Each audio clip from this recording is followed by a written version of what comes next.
teman-teman ya, terkejut gak sih kalau misalkan yang hadir ini ciri-cirinya ternyata pas banget dengan yang datang, dan ternyata dia adalah jodoh yang dikirim semalam semesta buat ngedampingin kamu. Asik gak?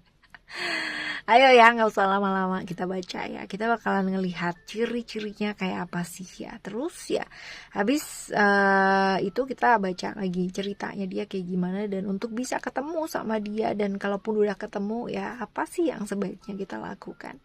Readingan ini timeless teman-teman ya, general reading berdasarkan masing-masing zodiak. So anytime kalian klik video ini berarti ada pesan penting buat kamu. Ambil makna positif dari setiap readingan Oracle Card Indonesia, terlepas dari apakah ini cerita kamu ataupun bukan, selalu ada pembelajaran positif di dalamnya untuk orang-orang atau teman-teman yang selalu mau berpikiran positif dan terbuka.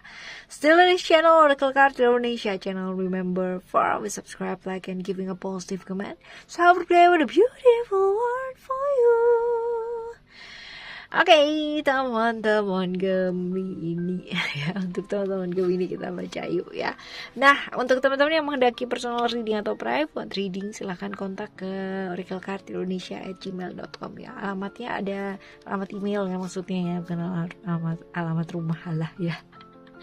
Ya, ada di link description ya teman-teman ya. Oke, kita baca yuk buat teman-teman Gemini ya. Gemini, kita bakalan ngeliat nih sekarang ya, ciri-cirinya kayak gimana nih. Jodoh. Ya. Oke, ciri-cirinya kayak apa sih ya? Kita coba lihat, ambil satu kartu ya untuk teman-teman Gemini.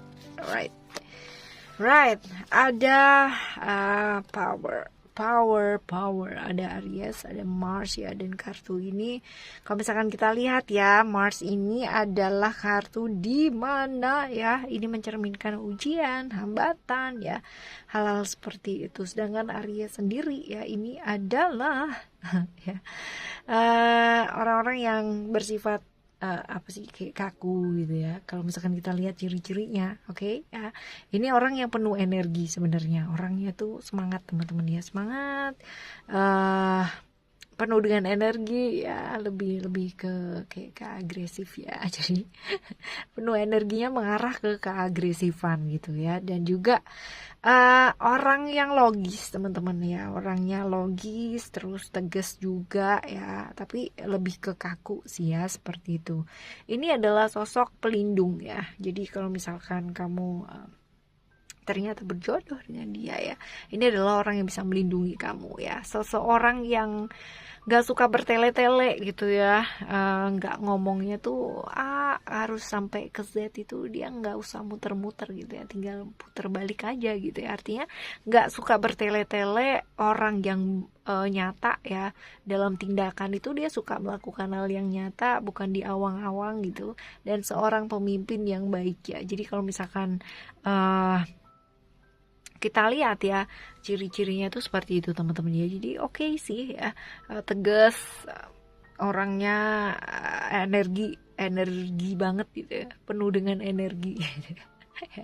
Dia benar-benar peduli banget sama penampilan fisik ya teman-teman ya. Dan apa ya, kayak kesan pertama tuh kayak yang benar-benar wow gitu ya, seperti dia suka menampilkan kesan yang seperti itu ya. Tapi kadang-kadang dia juga mesti belajar buat ini apa, mengendalikan emosi ya teman-teman ya. Jadi ini ada potensi secara emosional dia agak sedikit ya menggebu-gebu gitu. Karena kan tadi udah dibahas ya, penuh energi ya, lebih ke agresif ya. Jadi secara emosional juga pasti ya teman-teman udah tahu ya, ada sedikit lah emosional gitu, menggebu-gebunya tuh ada ya, seperti itu. Agak sedikit mesti apa ya, kalau misalkan teman-teman perasa gitu ya, ini orang yang kayak apa ya, empatinya tuh kurang teman-teman ya. Jadi sedikit banget empatinya. Jadi kalau misalkan kamu berasa apa ya, kamu harus ngomong, jangan mengharapkan dia buat ngerti gitu, karena dia merasa bahwa dia bukan dukun ya.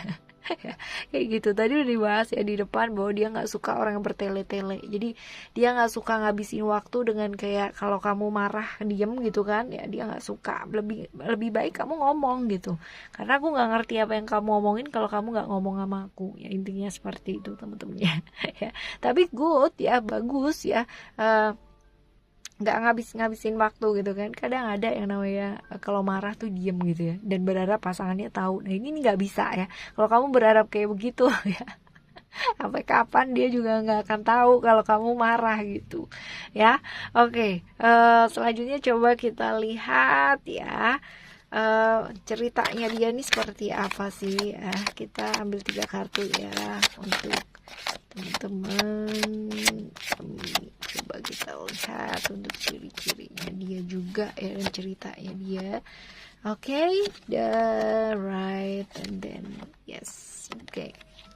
Ini orang yang apa ya, sebenarnya bisa menyembuhkan gitu kan, bisa membantu kamu untuk menyembuhkan atau healing ya dari hal-hal yang mungkin membuat kamu sakit selama ini gitu. Jadi ada hal-hal dimana kayak mengentaskan gitu ya, come on gitu kan, get up, wake up gitu dari hal-hal yang mungkin terlalu mengawang-awang di pikiran kamu gitu ya teman-teman ya. Jadi kadangkala ada lah ya masa-masa dimana kita kayak nggak bisa move on dari masa lalunya kita gitu kan, masih terbawa ke sana.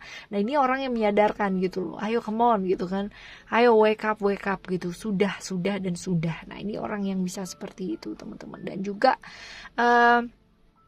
ini orang yang nggak biasa gitu, artinya nggak biasa dari kebiasaan kamu gitu. Jadi kamu biasanya gitu kan, dia orang yang bener-bener 180 derajat itu berbeda dari kebiasaan kamu. Jadi ya mungkin ada beberapa hal yang perlu dijembatani dengan baik gitu. Such as misalkan kamu orangnya perasa banget gitu kan, sedangkan dia orangnya yang benar-benar straight to the point gitu kan, nggak suka buang-buang waktu, dan ya kurang empati ya, seperti itu, nggak suka bertele-tele. Jadinya ya perlu yang namanya dijembatani. Tapi bagus sebenarnya gitu kan, minim drama lah ya, seperti itu ya.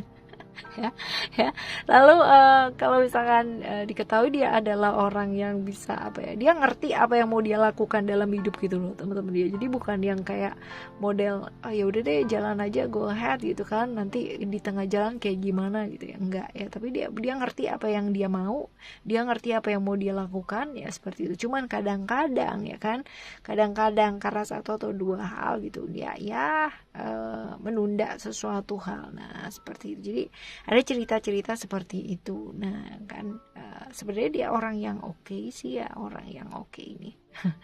Oke, sekarang kita baca nih selanjutnya untuk bisa ketemu gitu kan sama dia, apa yang sebaiknya kita lakukan, ataupun kalau sudah ketemu sama dia pada saat ini ya, apa yang sebaiknya kita lakukan. Coba ya, kita akan ambil lagi 3 kartu ya.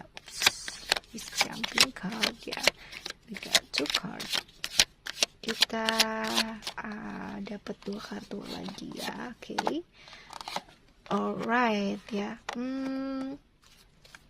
Ini cerita mengenai kayak gini. Ini adalah orang dimana ketika kamu merasa sakit seperti ini ya, saatnya untuk membuka hati gitu ya. Jadi kalau misalkan sekarang pun dia udah ada dan kelihatan gitu ya, ataupun belum ketemu ya, ini saatnya kamu tuh membuka hati ya.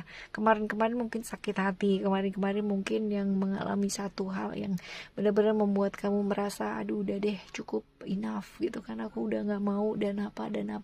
Tapi ya mau sampai kapan kayak gitu kan ya. Tuh buka hatinya ya, bukan harus gini teman-teman ya, bukan harus langsung jadian, atau bukan harus langsung menjadi atau menjalin apa atau kembali lagi gitu ya, nggak harus seperti itu. At least buka hatinya dulu gitu kan, buka hatinya dulu, buka pikirannya dulu gitu, dan berhenti ya kan, berhenti yang namanya nyalain keadaan, nyalain masa lalu, nyalain siapapun lah yang membuat kamu menjadi seperti sekarang ini gitu, atau merasa sakit kamu, ataupun perasaan tersiksa itu ya gara-gara orang A gitu ya, seperti itu. Jadi nggak perlu nyalain siapa-siapa, karena nggak ada yang salah ya, segala sesuatunya yang memang terjadi seperti itu supaya kita belajar ya. Oke, buka hatinya teman-teman, ini yang sebaiknya dilakukan ya, buka hatinya. Kalaupun memang mau mau mulai sesuatu hal yang baru ya kudu belajar untuk melepaskan hal-hal yang sudah lama, ya kan? Termasuk adalah perasaan bersalah, perasaan menyesal, nyalah-nyalahin dan sebagainya, itu dilepasin teman-teman ya. Banyak merenungkan, banyak perenungan yang terjadi ya dalam hidup, artinya kemarin-kemarin kejadian-kejadian yang perlu direnungkan, yang perlu dijadikan satu pelajaran, ya jadikan itu satu pelajaran yang baik pula ya, seperti itu. Karena kalau misalkan kita mau ketemu sama orang yang baik, ya pastinya kita juga mesti berusaha untuk belajar jadi lebih baik lagi teman-teman ya. Jangan mengharapkan seseorang yang baik kalau kita sendiri masih belum bisa baik ya. Oke teman-teman. Untuk apapun, siapapun, dan kapanpun ketemu dengan jodohnya kita, ataupun orang yang kita sayang, ataupun yang ya seperti itulah ya. Untuk apapun itu ya belajarlah untuk tetap jadi orang baik, berubah ke arah yang baik. Kalaupun kita masih belum bisa berbuat baik, setidaknya kita tidak menyakiti. Alright teman-teman, semoga lekas hadir ya, ataupun sudah hadir ya. Alright. Thank you so much for listening. Remember, for always happy and happy always. I love you. Bye. Have a great day. Bye bye.